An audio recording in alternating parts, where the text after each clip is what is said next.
Movie की शुरुआत में हम देखते हैं कि ताइजू एक जुनूनी पुरातनवादी इंसान है जो अपने सारे काम बहुत ही जुनून से करता है। वो अपनी जिंदगी एक ढंग में जीना पसंद करता है।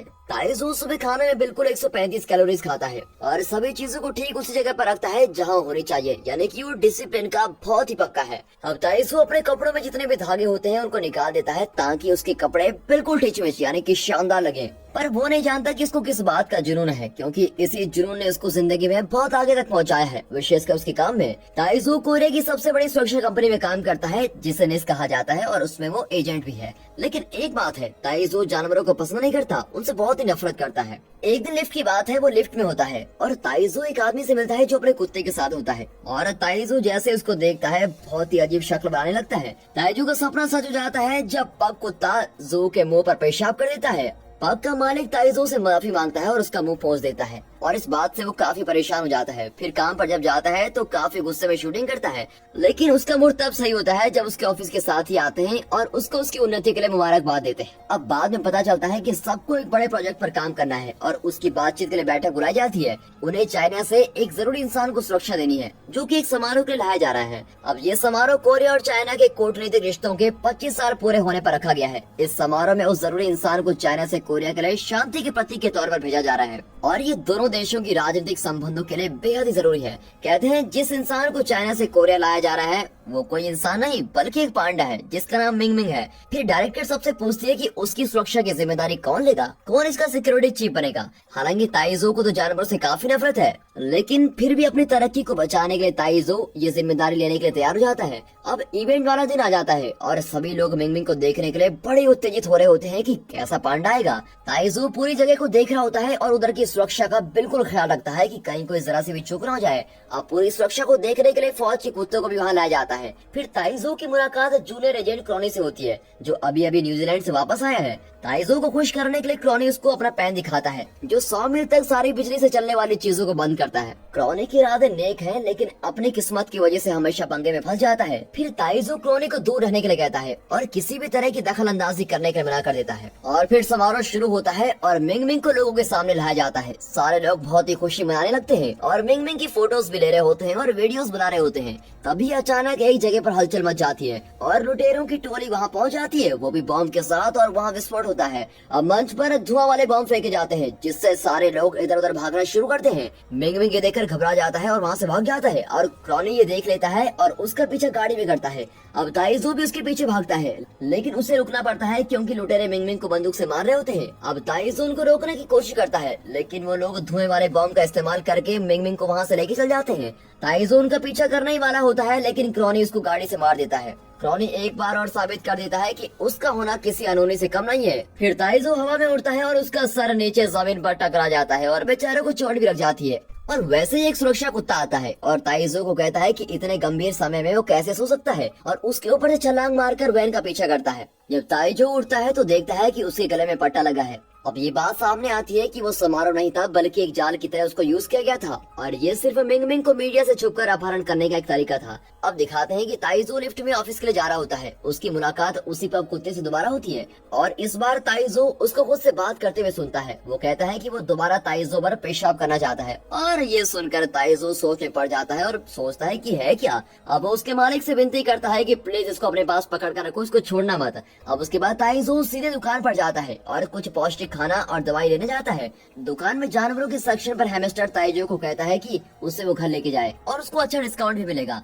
तभी आगे चलकर एक कांटेदार चूहा हैमस्टर को नीचे दिखाने के लिए अपनी रीढ़ की हड्डी के बारे में बताता है और कहता है कि हम में से कौन बेहतर पालतू जानवर है। अब ये सब देखकर ताइजू वहाँ से भाग जाता है और ऑफिस पहुँच जाता है और ऑफिस पहुँचकर ताइजू देखता है कि मछलियाँ भी उस पर हंस रही होती है, क्योंकि उन्हें लगता है कि ताइजू अपनी तरक्की की उम्मीद लगाए बैठे था और आज वो काम से निकाला जा रहा है। फिर ताइजू डायरेक्टर से पूछता है कि उसने उसको जॉब से निकाल दिया क्या। इस पर डायरेक्टर कहती है कि वो तो एक बेहतरीन एजेंट है, उसको निकालने से कंपनी को नुकसान होगा। और ये सुनकर मछलियाँ उस कर्मचारी के बारे में बात करने लगती हैं जिसने टैंक में बोगस डाले थे। मछलियाँ काफी ज्यादा आवाज करने लगती हैं, जिससे ताइजो चिढ़ने लगता है और जोर से चिल्लाने लगता है। अब सभी लोग उसको हैरानी से देख रहे होते हैं। फिर ताइजो डायरेक्टर से कहता है कि वो जानवरों से बात कर सकता है और डॉक्टर को लगता है कि उसके दिमागी हाथ ठीक नहीं है, इसलिए वो ऐसी बकवास कर रहा है और इसलिए वो ताइजो को कुछ दिनों के लिए आराम करने के लिए कहती है। अब उसके बाद दिखाते हैं कि ताइजो सीधे चिड़ियाघर में जाता है जहाँ नकली मिंगमिंग को रखा हुआ है। वो नकली मिंगमिंग कोई और नहीं बल्कि क्रॉनी होता है, जो चिड़ियाघर में इसलिए रखा है ताकि लोगों को ना पता चले कि असली मिंगमिंग का अपहरण हो गया है।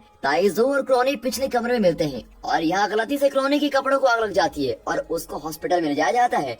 फिर घर जाते वक्त ताइजो को मादा गोरिल्ला कहती है कि उसे पता है कि वीआईपी पांडा कहाँ मिलेगा, लेकिन ताइजो को पहले उसके लिए उसकी पसंद की किताबें लानी पड़ेंगी। फिर ताइजो उसके लिए किताबें लेकर आता है जो नेशनल जियोग्राफी ने पब्लिश की है। फिर गोरिल्ला उसको बताती है कि उस कुत्ते का नाम एली है, जो ताइजो के ऊपर से छलांग लगा कर गया था जब वो नीचे गिरा हुआ था, और एली ने उन लोगों का पीछा भी किया था और उनकी खुशबू को भी पहचान लिया था। ताइजो को अगर एली मिल गया तो वो मिंगमिंग को ढूंढ लेगा और उसी शाम को ताइजो उस घर में जाता है जहाँ जानवर अपने बहादुरी की डींगे मार रहा होता है। वो कहता है कि उसने कैसे सर्बिया में सैनिकों को बचाया था और वैसे ही ताइजो वहाँ जाता है।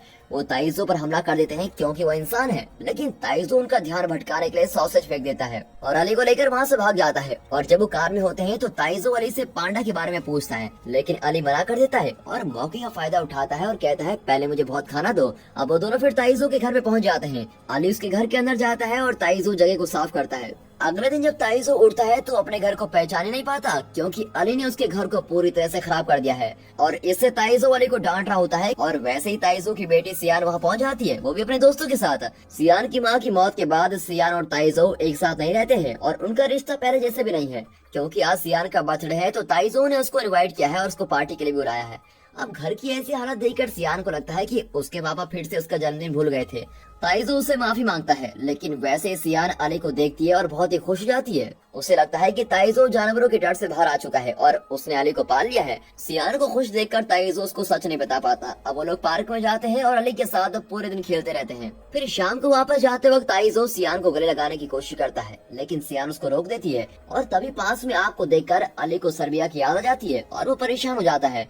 और फिर पूछने पर अली बताता है कि उसको उस इंसान की खुशबू याद है जिसने मिंगमिंग का अपहरण किया था और वो वही इंसान है जिसने सर्बिया में उसके मास्टर को मारा है। अब फ्लैशबैक में हम देखते हैं कि अली एक शर्मिला कुत्ता है, लेकिन जब से उसकी मालिक सूज से मिली थी वो उसके साथ ही रहता था। और एक दिन जब वो दुश्मनों की जगह पर थे, एक धमाके से उसकी मालिक की मौत हो गई थी। अली ने उस पर हमला करने की कोशिश भी की थी जिसने बॉम्ब लगाया था और उस इंसान की एक रात भी निकली थी और उस वक्त भी अली ने वैसे ही खुशबू सूंघी थी जैसे मिंगमिंग के अपहरण करते वक्त सूंघी है। लेकिन ताइजो को उसकी कहानी सुनकर जरा बुरा लगता है और ताइजो अली को खेल में उलझा लेता है। फिर आगे हम देखते हैं कि मिंगमिंग को एक गोदाम में रखा हुआ है। मिंगमिंग को बांस खाना बहुत ही पसंद होता है और इसलिए किडनैपर्स खेत से उसके लिए बांस लेकर आते हैं। और फिर अगले दिन अली और ताइजो उस खेत में जाते हैं और अली वही खुशबू सूंघता है। ताइजो उस बांस बेचने वाले की बकरी से पूछता है और उसको गाड़ी के नंबर प्लेट के बारे में पता लग जाता है और काफी ढूंढने के बाद पता चलता है कि वो इंसान हाईटेक कंपनी का मालिक मैंसिक है। उसको देखने के बाद तो अली एकदम पहचान लेता है कि यही मिंगमिंग का अपहरण करने वाला है और ये सुनकर ताइजो उलझन में पड़ जाता है, लेकिन उसके पास कोई ऑप्शन नहीं होता, इसलिए उस पर यकीन कर लेता है। अब वो दोनों कंपनी के मुख्यालय जाते हैं और उन्हें पता चलता है कि मैंसिक एक नई योजना बना रहा है जिसमें पांडा खिलौने में असली पांडा के जीन्स होंगे। वो एक नई प्रजाति की तरह होंगे जिसे लोग पेट की तरह भी पाल सकते हैं, क्योंकि चाइनीज सरकार के पास सारी दुनिया के पांडास को रखने का विशेष अधिकार भी है। इसलिए उन्होंने मिंगमिंग का अपहरण किया ताकि उसके खून को इस्तेमाल कर सके और आगे उसके साथ एक्सपेरिमेंट कर सके।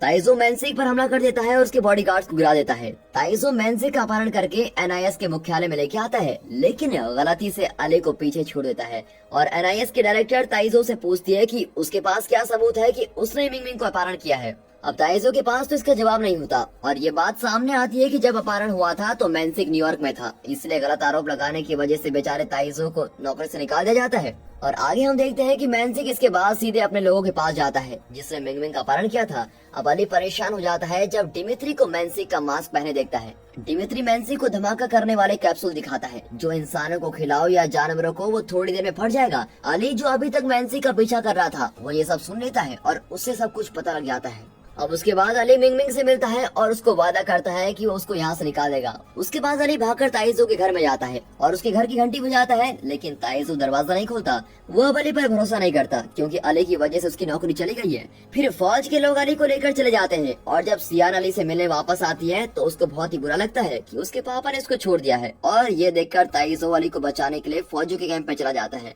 फिर ताइजो किसी भी तरह अली को बचा लेता है और ये देखकर अली बहुत ही खुश होता है, लेकिन ताइजो उसको कहता है कि वो उससे बहुत ही नफरत करता है और उसको दूर जाने के लिए कह देता है। फिर काफी कोशिश करने के बाद अली ताइजो को बताता है कि उसने मिंगमिंग को देखा है और फिर वो ताइजो को गोदाम लेके जाता है और इत्तेफाक से ताइजो को क्रोनी मिल जाता है जो एक हाइक के दौरान खो गया था। और ताइजो को मालूम होता है कि क्रोनी का होना किसी खतरे से कम नहीं है, इसलिए ताइजो क्रोनी को बाहर ही रहने के लिए कहता है। अब अली और ताइजो किसी तरह गोदाम में घुस जाते हैं। ताइजो बंदूक की मदद से लगभग सभी आतंकवादियों को मार देता है। अब उसके बाद ताइजो और डिमित्री के बीच काफी घमासान लड़ाई होती है। डिमित्री ताइजो को मारने ही वाला होता है, लेकिन अली उसको बचा लेता है और वो दोनों मिंगमिंग को लेकर भाग जाते हैं। अब वो पहाड़ पर चढ़ते हैं और कुछ मदिरा गैलन को नीचे फेंक देते हैं, लेकिन एक मदिरा गैलन में क्रोनी भी नीचे चला जाता है और ताइजो, अली और मिंगमिंग वहाँ से भाग जाते हैं। और पूरी रात चलने के बाद वो तीनों हाईवे पर पहुंच जाते हैं और डीवा होने के नाते मिंगमिंग लिमो लाने को कहती है क्योंकि वो और वजन कम नहीं कर सकती। फिर थोड़ी देर बाद वो बस में जाते हैं।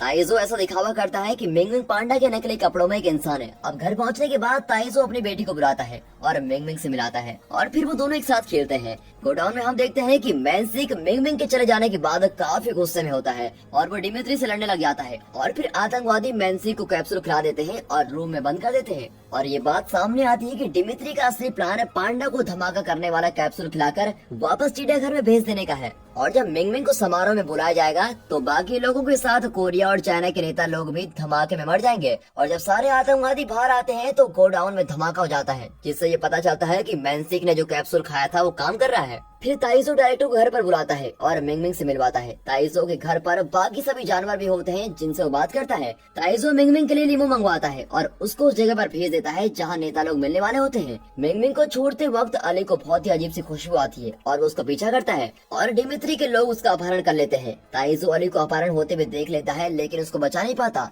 और फिर ताइजो घर वापस जाता है और तोते को कहता है कि उसको ढूंढो। अब तोता बाहर जाता है और बाकी सभी पंछियों को अली के लिए ढूंढने के लिए कहता है। और इसी दौरान डिमित्री अली और बाकी सभी फौजी के कुत्तों को धमाका करने वाला कैप्सूल खिलाने के लिए मजबूर करता है क्योंकि वो सब समारोह में होंगे और डिमित्री उनका इस्तेमाल करके जगह को धमाका करके तबाह कर देगा। अब समारोह का दिन आ जाता है और दोनों नेता आपस में मिलने लगते हैं। जब मिंगमिंग का परफॉर्म करने का समय आता है तो डिमित्री अपने फोन से टाइमर सेट करता है और सारे कुत्ते इधर उधर भागने लग जाते हैं। लोग बाहर भागने की कोशिश करते हैं, लेकिन सभी दरवाजे बाहर से बंद होते हैं। अब धमाका होने में बस थोड़े सेकंड्स बचे होते हैं और वैसे ही ताइजो क्रोनी के पास जाता है और उसके प्लान का प्रयोग करता है जो सभी बिजली से चलने वाले चीजों के सिग्नल को बंद कर देता है, जिससे डिमित्री का फोन बंद हो जाता है और धमाका करने वाले सभी बम बंद हो जाते हैं। डिमित्री भागने की कोशिश करता है, लेकिन अली उसका पीछा करता है। अब उन दोनों के बीच में काफी लड़ाई होती है, जिसमें अली को काफी ज्यादा चोट भी लगती है। डिमित्री अली को शूट करने वाला होता है, लेकिन ताइजो खुद की जान को खतरे में डालकर अली को बचा लेता है। और आगे हम देखते हैं कि ताइजो हॉस्पिटल में है और ताइजो को उठने के बाद अली के बारे में पता चलता है कि वो भी यही है। ताइजो उसको देखने जाता है और अली को मरा हुआ पाता है और फिर ताइजो और जियान अली के मरने का शौक मनाते हैं। लेकिन थोड़ी देर बाद डॉक्टर आकर उनको बताती है कि अली जिंदा है और वो सिर्फ सोया हुआ है। आगे हम देखते हैं कि डायरेक्टर अली को वीरता का पदक देती है और ये मूवी दोस्तों यहाँ पर खत्म हो जाती है। दोस्तों हम इस मूवी में देखते हैं कि कैसे अली ने अपनी जान पर खेलकर सभी की जान बचाई। ताइजो चाहे जानवरों से कितनी भी नफरत करता हो, लेकिन आखिरकार वो सभी जानवरों से प्यार करने लग जाता है। और दोस्तों आपको इस मूवी का सबसे अच्छा कैरेक्टर कौन सा लगा हमें जरूर बताइएगा। और अगर आपको ये मूवी अच्छी लगी हो तो वीडियो को एक लाइक और चैनल को सब्सक्राइब अभी कर दें।